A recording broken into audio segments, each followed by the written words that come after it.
والصلاة والسلام على سيد الرسل وخاتم الأنبياء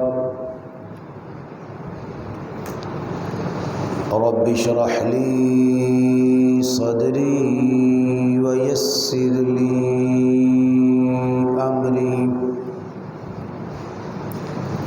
واحلل عقدة من لساني يفقه قولي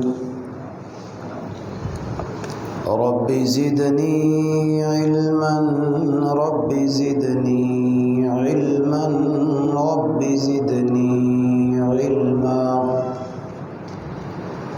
أعوذ بالله من الشيطان الرجيم. بسم الله الرحمن الرحيم.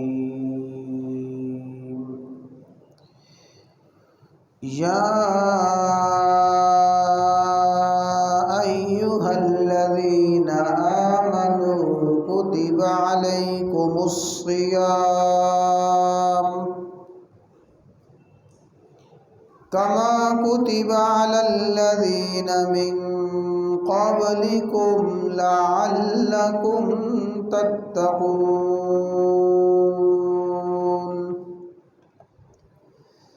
وقال الله تبارك وتعالى يا أيها الناس اعبدوا ربكم الذي خلقكم والذين من قبلكم لعلكم تتقون. وقال الله تبارك وتعالى وتزودوا فإن خير الزاد التقوى. وقال الله تبارك وتعالى واتقون يا أولي الألباب. وقال الله تبارك وتعالى ومن يتق الله يجعل له مخرجا ويرزقه من حيث لا يحتسب ومن يتوكل على الله فهو حسبه. وقال ومن يتق الله يكفر عنه سيئاته ويعظم له أجرا. وقال رسول الله صلى الله تعالى عليه وسلم اتق الله حيثما كنت أو كما قال النبي صلى الله تعالى عليه وسلم إن الله وملائكته